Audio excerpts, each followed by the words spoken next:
Cirebon.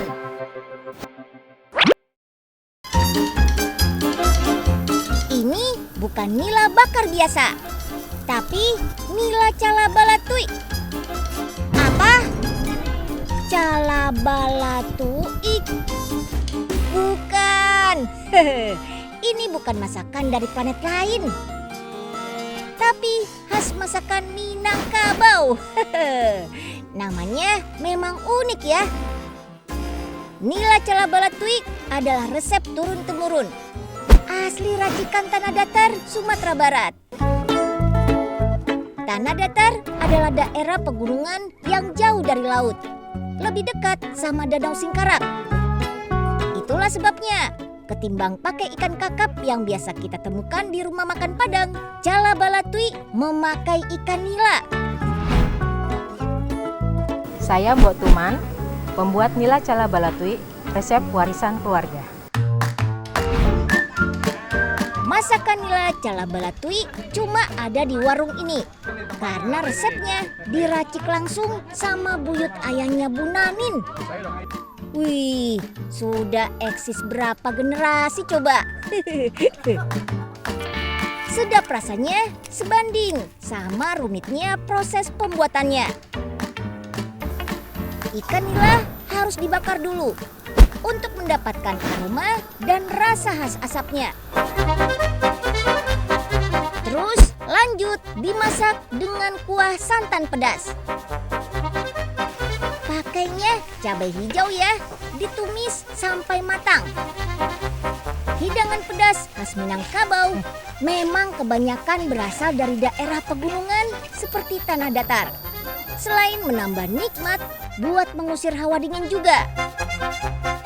Untuk menghilangkan bau langu khas cabai hijau, tuang santan deh. Bikin lebih gurih juga. Nah, santan yang mendidih inilah asal-usul nama calabalatui. Kenapa dibilang dikasih nama calabalatui? Nama aslinya itu sebenarnya lalatui. Lalatui itu dalam bahasa Padang tuh sudah meletup. Sudah meletup. Nah, jadi lalatui sudah meletup, kita masukkan ikannya. Ada lagi nih, kreasi masakan Minang khasnya warung Tuman. Gulai bare alias gulai beras.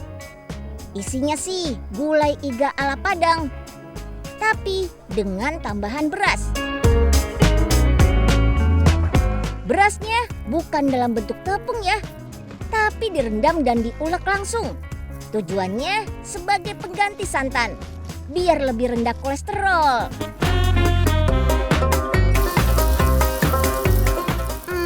Kalau ini pasti pada tahu deh. Yap, telur dadar khas Minang. Tebal dan crispy. Mantap. Ikan air tawar ada. Daging ada. Telur ada. Seafood juga ada loh. Ini nih, mangut pari asap. Mirip sayur lodeh dengan isian ikan pari yang diasap. Menu-menu yang disajikan di warung ini memang bukan masakan Minang saja, tapi perpaduan Minang Jawa.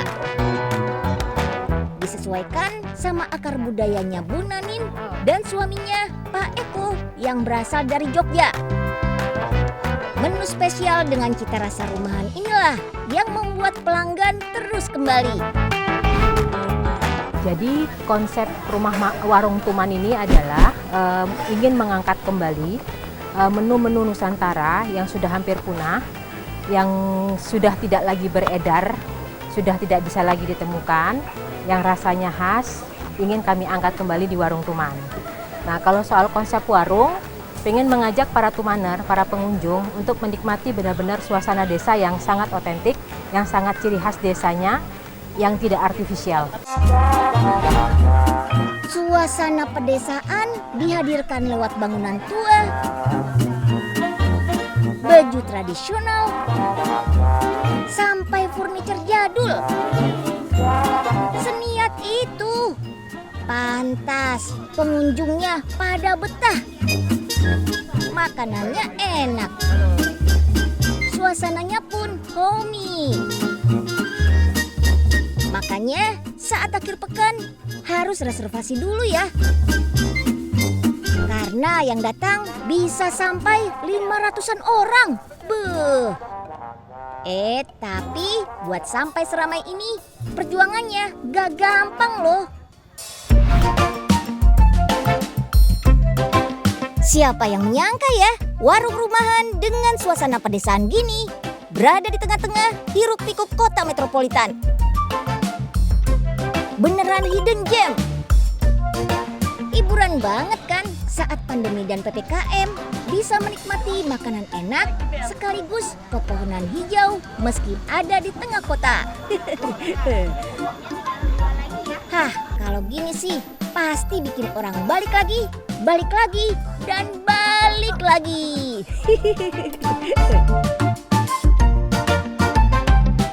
Unyil, yuk kita kemon. Badan ideal, bugar, bahkan berotot. Pasti banyak yang mau. Selain rutin olahraga, kuncinya adalah makanan. Kalau Kadriando ini, rahasia otot tubuhnya adalah tempe. Jadi di tempe ini banyak terkandung protein yang penting untuk pembentukan otot. Nah, otot saya ini terbentuknya dari protein tempe terutamanya. Masih muda, lulusan S3 di Amerika Serikat, tapi tetap doyan banget sama tempe. Kadriando rutin makan tempe sebagai sumber protein untuk tubuh. Proteinlah yang bikin otot makin jadi saat berolahraga. Dokter muda lulusan University of Massachusetts ini besar di keluarga ilmuwan pangan.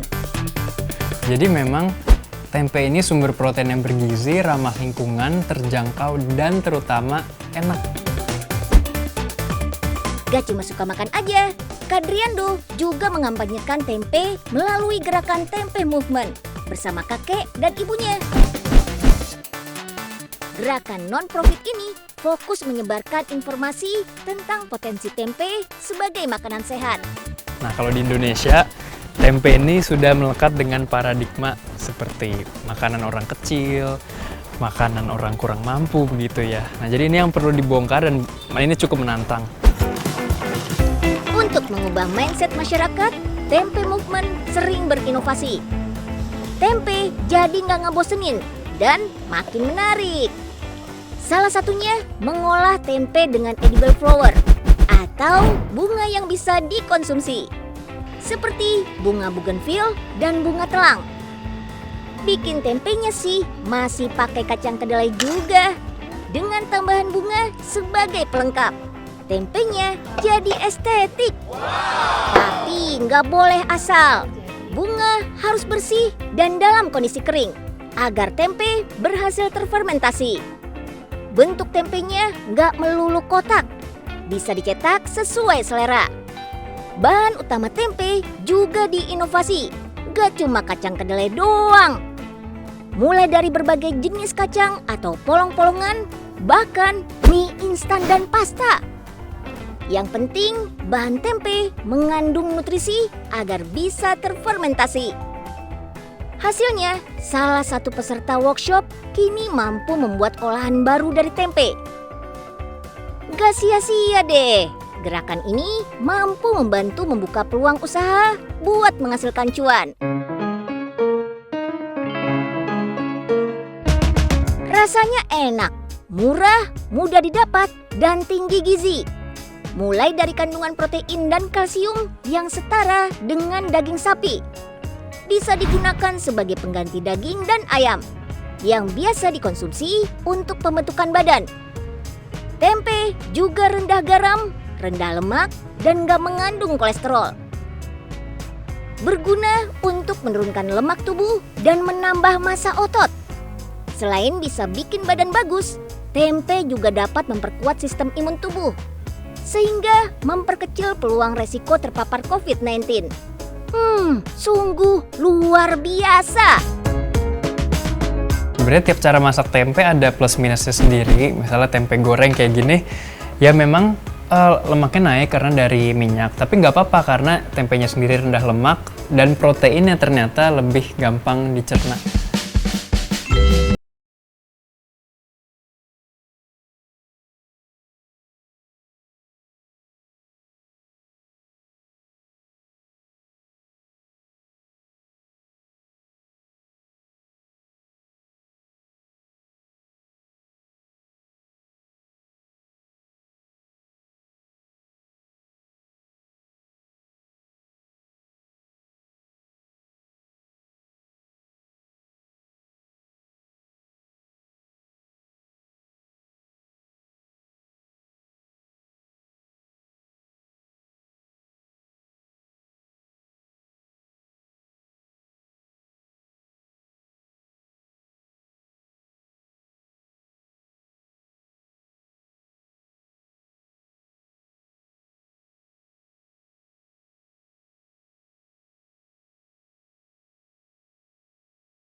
Tempe Movement ini isinya orang-orang yang punya niat baik juga, dimana kita tuh kecipratan networkingnya, terus pengalamannya menempe ke berbagai macam negara tuh seru banget.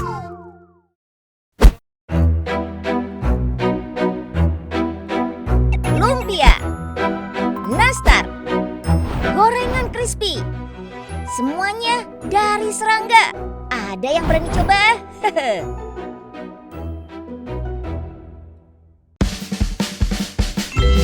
Gak lazim dikonsumsi, buat sebagian orang, serangga termasuk kuliner ekstrim. Beda sama Sobat Unyil di Gunung Kidul, daerah istimewa Yogyakarta. Ulat juar atau entung di pohon mahoni dan laron justru jadi panganan favorit. Biasa diolah jadi bacuman sama botok. Dibikin jadi lumpia basah dan burger juga nikmat loh. Protein kepompong ulat jati ini setara sama kandungan protein ikan ekor kuning, teri, dan kepiting. Mantap! Laron sendiri mengandung protein tinggi yang ampuh buat meningkatkan daya tahan tubuh. Tips menikmatinya, jangan dibayangin bentuknya ya, tapi nikmatin aja rasanya. Karena kandungan proteinnya bagus banget buat tubuh kita.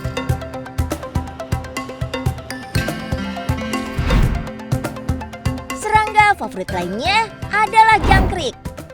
Jangkrik konsumsi ini sengaja diternakan dan diberi pakan sayuran. Jadi jaminan aman.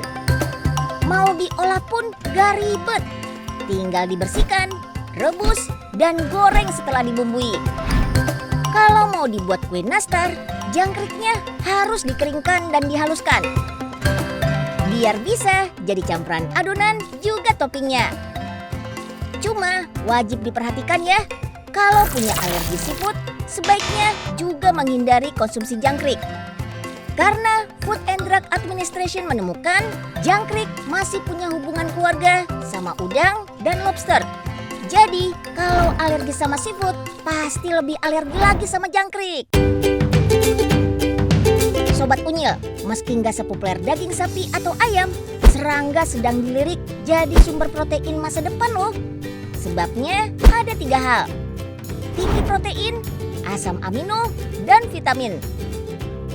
Budidaya hemat lahan, dan dampak buruk budidayanya juga lebih minim. Sudah siap jadi penikmat serangga?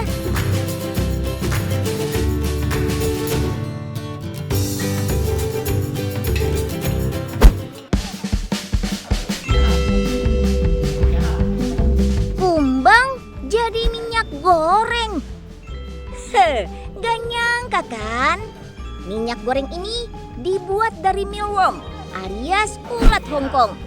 Tapi bukan kumbang dewasanya ya. dari larvanya.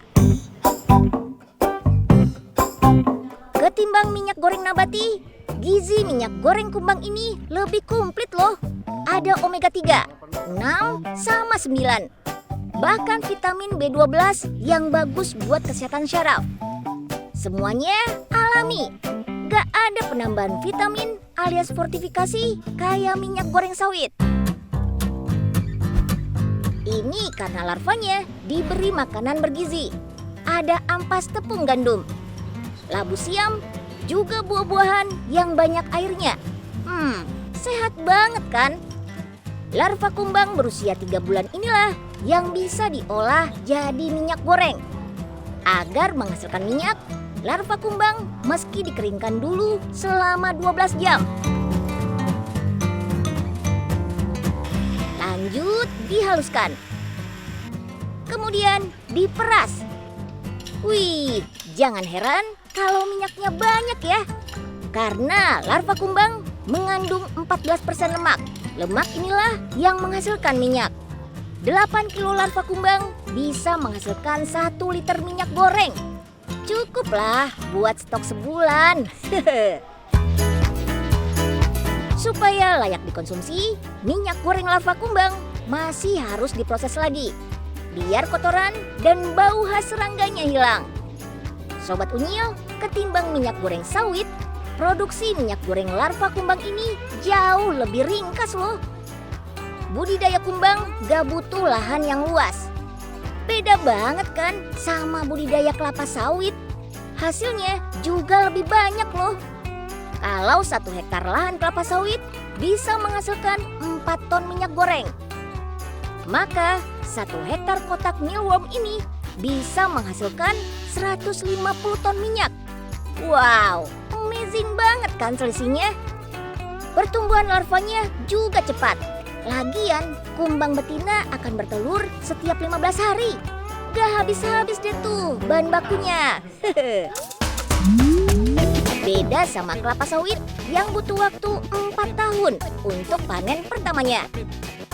Oh iya, meski bergizi, batas pemakaian minyak goreng ini sama ya seperti minyak lainnya. Cukup 2-3 kali menggoreng saja. Jangan sampai kebablasan.